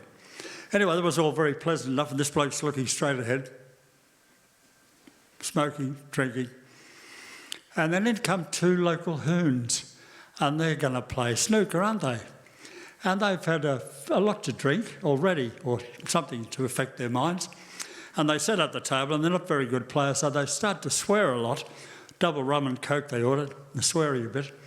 And then one of them looked over and he noticed that this old Aboriginal fella in the corner, and he had his beautiful white shirt, black trousers, and he was wearing no socks, but he had those patent leather shoes, dancing pumps. And he said to his mate, hey, get a load of old Fred Astaire over there. He said, we'll get him to do a dance for us later. That was funny enough. Anyway, they're playing away very badly. The bloke at the bar's looking ahead and I'm watching through the dining room. And after a while, this young hoon goes over and he really drove the billiard cue into the old Aboriginal man's chest. He said, come on, Fred. He said, do the rain dance for us. And at that point, the man at the bar turned and he said, he'd fucking buy and sell you pair. So they took off. The Aboriginal couple left, and there's only me there with him. And I walked over and I said, how are you, mate? He said, g'day, Ted. So he knew me, and he obviously knew the Aboriginal. I said, what was with the Aboriginal couple there? He said, that's Tommy Russell. He said, that's the old Brumby shooter. He's the best bushman in this entire region. I said, you've known him for years, have you? He said, yeah. I said, why didn't you talk to him? He said, we know one another. We don't have to talk to one another. He said, there was respect there. And he said, I know all your songs too, Ted. So that was okay. And I said, well, what's your name? And he said, Lockie McKinnon. And I looked at him because I recognised the very famous name. And we both said together, the last of the Packhorse Bagmen. And we shook hands. And I said, I've known about you for years. He said, yeah. He said, I'm on my way to Birdsville, mate. I said, why? He said, I'll tell you why. And he did. And I wrote this little song about him. And he was, as we both said, the last of the Packhorse Bagmen. You may not have heard the expression, but up until about the late 50s, there was a group of people, mainly men, a few women, used to ride on horseback to the big stations up north, and they would ride in, usually riding one horse and leading 1 or 2 pack horses, and they were their own masters or mistresses. And they'd ride into the homestead and just say, I'm here for work. Now, they were all known and they were all good at it. Now, Lockie McKinnon was a yard builder and he was much in demand and very good at it. So he'd worked all these years as a Packhorse Bagman. And I said, why are you giving it away? He said, yeah. He said, I gave my horses away. I sold all my saddles in Alice Springs. And he said, I'm off to Birdsville to die. And this is the song that tells you why he was on the way to Birdsville. He stormed through the bar of the Maori pub, just appeared one day, walked in from the scrub, had a cigarette swag and a raging thirst. Took 3 days before he first spoke a word to any of us. Said he didn't want to cause no fuss. When I heard his name, I knew that he was the last of the Packhorse Bagmen. He was the last of the Packhorse Bagmen. When he was young, he was a member of the Ragged 13. We talked of the places and the things he'd seen. We spoke of the bloke that he might have been. But he'd become a pack horse bagman. He'd worked on the big runs way out west. Wave Hill, Envoy, all the rest. Riding one horse, leading two, but he was giving the game away. He said, I'm hanging up me spurs and I'm heading out to Birdsville. Sit on the banks of the Diamantina, they can bury me there one day. When I have to carry pliers to cut them fencing wires, the country's getting too civilised, so I'm giving the game away. He was the last of the pack horse bagmen. The last of the pack horse bagmen. Well, we spent 10 days in the old Marie. And tell your mates it was good to see the pack horse bagman spinning his yarns, talking all day and night. Then he hitched a ride on the Birdsville Mail, and that's the end of my little tale. As the big truck lumbered out of sight, he was singing for all his might. He said, I'm hanging up me spurs and I'm heading out to Birdsville. Sit on the banks of the Diamantina, they could bury me there one day. When I have to carry pliers to cut them fencing wires, the country's getting too civilised, so I'm giving the game away.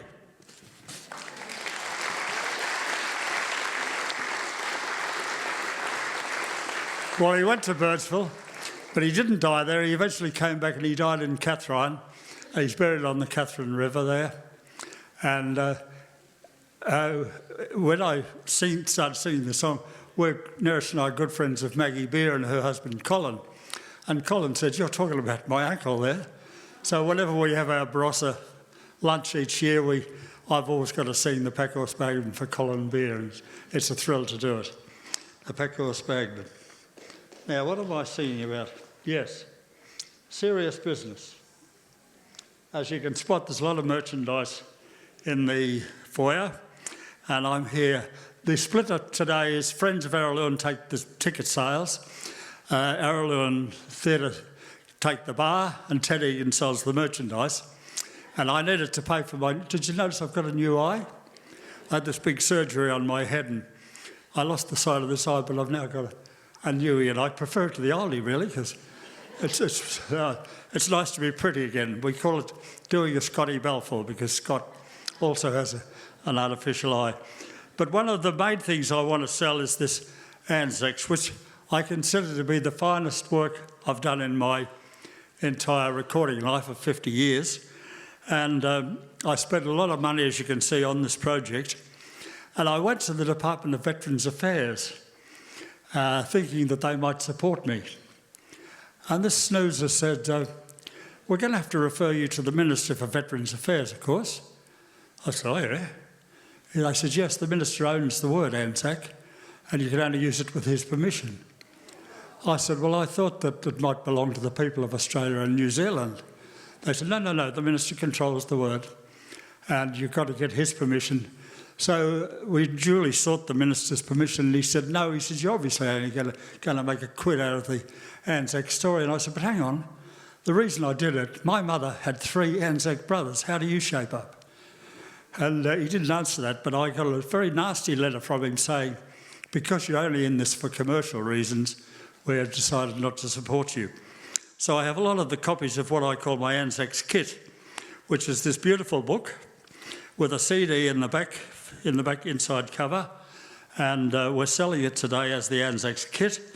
There's a book, the CD, and 3 lovely prize-winning DVDs put together by my dear friend Chris Tangi, who is helping the other boys film this concert today, so you'll achieve fame out of this. And so that sells at $50 out in the foyer, and I've got a pallet full of them at home, which is rather sadly because it cost a fortune to produce. And anyway, that's the main reason for me to be here, is to honour the fact that I'm 90 today, and to meet up with friends like you, and to sell a bit of merchandise to pay for the new eye. So let me just give you, the story is based on 100 years on, and what a pity it didn't get support from the Australian government, who didn't do much or appeal in my judgment, and I don't like the way the memorial's going in Canberra. I think they're glorifying war rather than remembering my mother's three brothers and the other 70,000 or 140,000 Australians and 25,000 New Zealanders who went to World War I. So this is my song, We Are the Anzacs, and I'm a bit immodest. I'll take credit where it's due, and I think I'm the only one who's ever acknowledged that the word Anzac is based on Australia and New Zealand. We were in this together, and they did a fine job in that disastrous war that should never have been fought.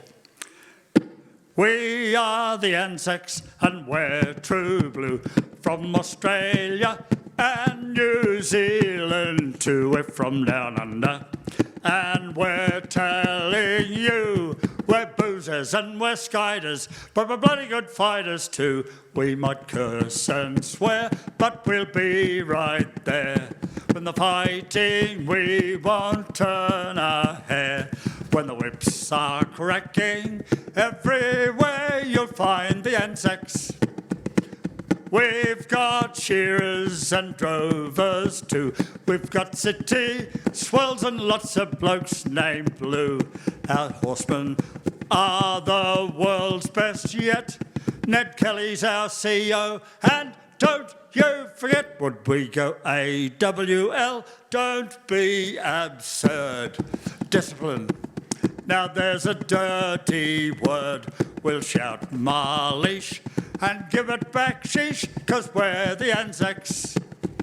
Yes, we are the Anzacs and we're true blue, from Australia and New Zealand to we're from down under. And we're telling you, we're boozers and we're skiders, but we're bloody good fighters too. We might curse and swear, but we'll be right there. In the fighting, we won't turn our hair. When the whips are cracking, everywhere you'll find the Anzacs. Yes, when the whips are cracking, everywhere you'll find the Anzacs.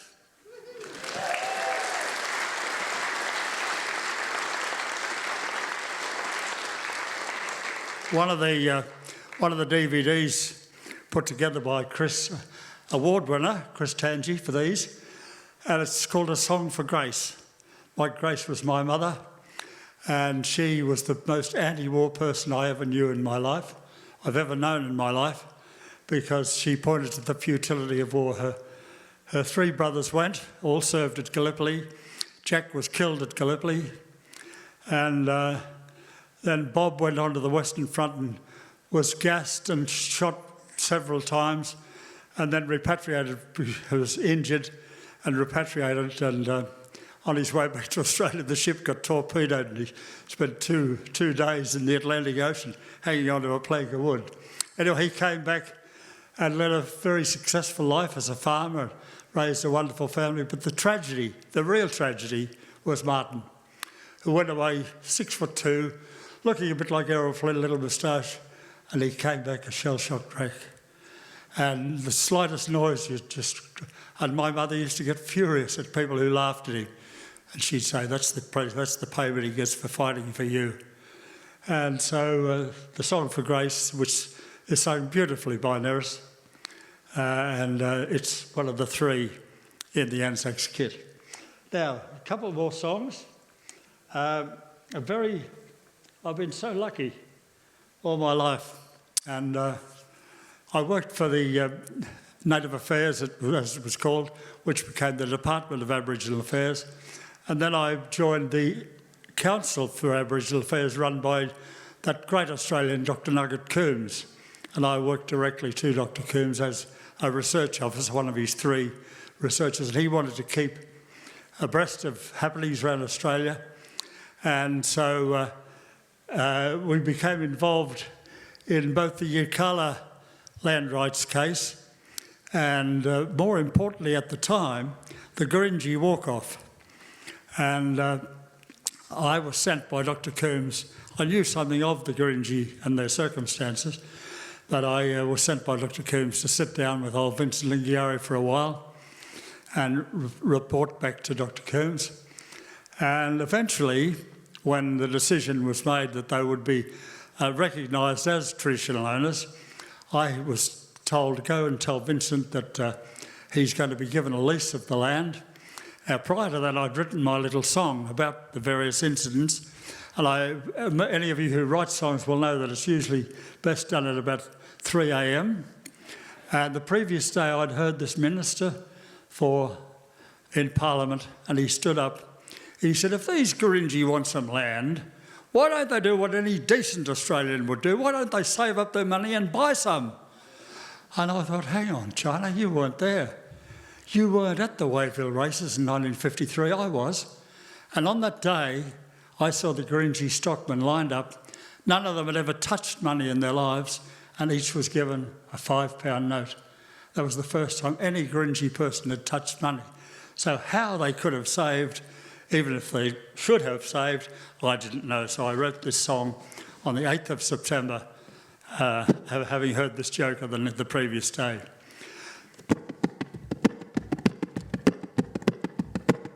Called the Gurindji Blues. Poor bugger me, Gurindji, me been sit down this country, long time before the Lord Vesty, all about land belonging to we, oh poor bugger me, Gurindji. Poor bugger black fella Gurindji, work for good old Lord Vesty, little bit plough, sugar and tea for the Gurindji from Lord Vesty, oh poor bugger me. Poor bugger me, Gurindji, man called Benson Lingiari, talk long all about Gurindji, Dagarago place for we, Gurindji. But poor bugger black fella Gurindji, government lost him talk long we, build you house with electricity, but at Wave Hill, for can't you see, Waddy Creek belonged to Lord Vesty. Oh, poor bugger me. Poor bugger me, Gurindji, up come Mr. Prankhardy, Abskull too and talk long we, give a hand long Gurindji, build him house and plant him tree, long a Waddy Creek for Gurindji.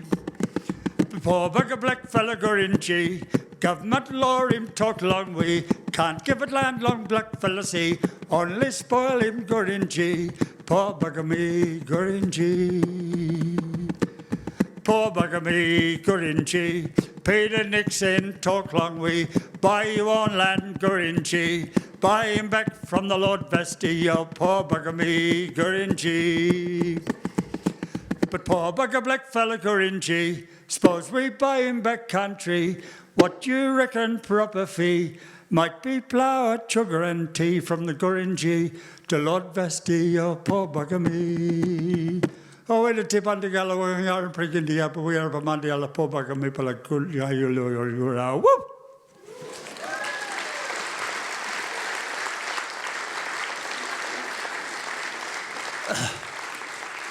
There'll be many a Prime Minister whose names will be forgotten, but Vincent Lingiari will never be forgotten. Dearest to Vincent. The images were up there when we recorded the song eventually, helped by the Aboriginal Arts Board and Jennifer Isaacs. We got Vincent down, and Vincent and Gullaroi Yunupingu and I put the song together one day, and it's one of the best things I've ever done. Dear old Vincent. Now, I'd like to do this song, because I know a lot of people. It was this song when Laurie from Canada, when she was first here, she heard me sing this song and she enjoyed this. And then she went to Broome as a consequence, and she had a photo taken in what is called Nakamura's Bar. And the song is called Sayonara Nakamura. And it's about the supposedly romantic pearling industry based on Broome, lesser so on Cossack, TI, Darwin and so on, but the main place was Broome. And in the Broome Cemetery, there are almost 1,000 graves, and there are several obelisks there remembering the 30, 40 crew that died in so-and-so cyclone and other. So I refer to it as 1,000 lie at rest, because the Japanese didn't like to be buried at sea. They always liked to have their bodies brought back so they could be facing towards Japan when they were buried. And so the principal cause of death among them, because they were fearless divers, they would dive to these incomparable depths, and if you're pulled up too quickly, you get the bends in nitrogen in your blood. And the Japanese would say, oh, well, if you die, you die. If you don't, you live on. And they were totally fatalistic about this dreadful thing called the bends. Sayonara Nakamura. When the luggers all sailed away from Roebuck Bay on that fateful day, the diver on the B-19 was Nakamura. Not yet 21, from the land of the rising sun, his homeland was the island Okinawa. In the deepest holes of the Lesser shoals to fulfill the pearling master's goals went the diver from the B-19, young Nakamura. His quest for the lustrous pearl, as strong as his love for the beautiful girl, he'd wed when he returned to Okinawa. But it's goodbye now, farewell, say goodbye to Okinawa. For today we'll bury you in West Australia. You will never be as one with the land of the rising sun.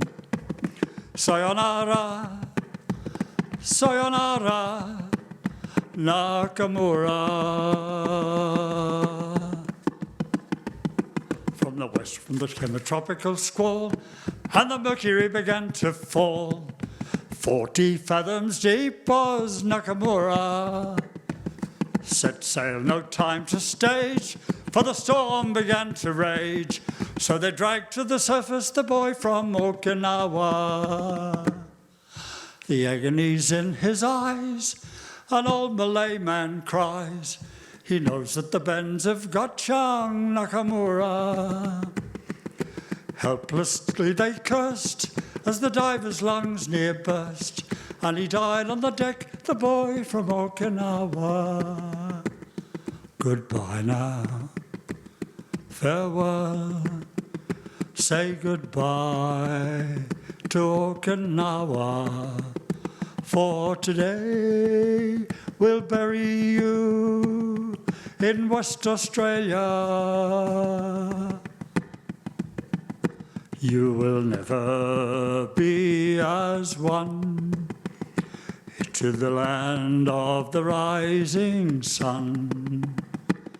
Sayonara, sayonara, Nakamura. To the divers' cemetery at Broome, bearing gifts all deep in gloom, they walked with the body of the diver Nakamura. Headstones face the west, 1,000 divers lie at rest, and they're joined today by the boy from Okinawa. Goodbye now, farewell, say goodbye to Okinawa. For today we'll bury you in West Australia.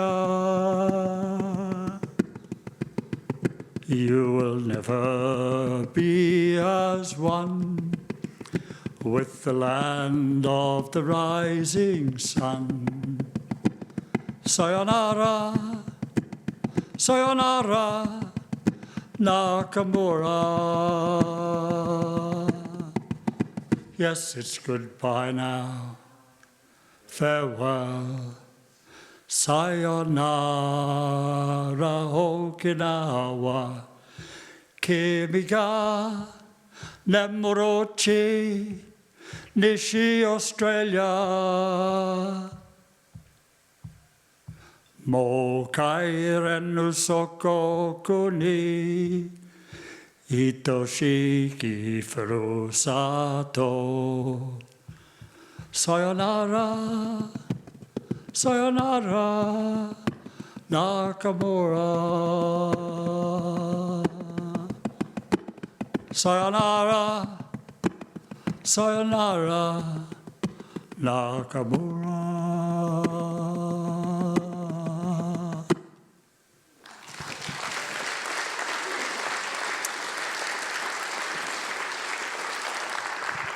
Thank you. Thank you very much.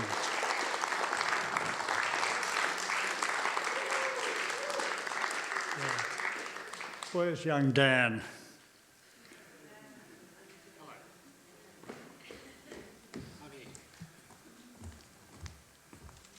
That's me. That's you. Ladies and gentlemen. Oh, hello. There we are. Would you please join me in putting your hands together for Ted Egan? A.O.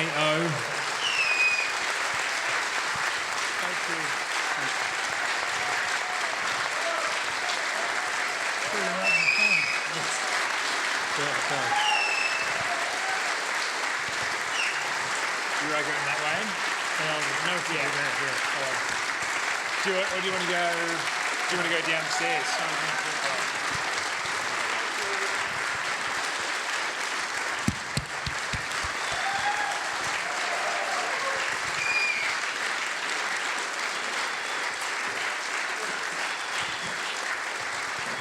He's an absolute force to be reckoned with. I look forward to seeing you in 10 years when we celebrate the century, when he reaches it. As he mentioned, we'll be out in the foyer now, so if you want to get your hands on some of this, you're more than welcome. We've got a short little video that we'd like to play, which is just showing Ted's Lifetime Achievement Award. And actually, speaking of as well, I want to just to give you an example of how prolific he is. You know, he continues writing. He wrote that Warnie song only a couple of months ago. He just whipped it up on the spot. We're inspired, as he was, by another great Australian story. And to bring my little tale at the beginning of this afternoon full circle, watch this space, because Ted has written a children's musical that is based on the songs of the Europunga Frog and that wonderful album. I'm helping to direct it, and it's our aim to have as many kids on this stage as possible here at Araluen, and also from around Central Australia as well. So he continues to be an absolute force of nature, and I look forward to seeing what is next. Thank you again for joining us on behalf of Friends of Araluen. Please make sure you grab some cake, some sandwiches, a beer, shake his hand, and grab some merchandise. Get home safely. Thank you very much.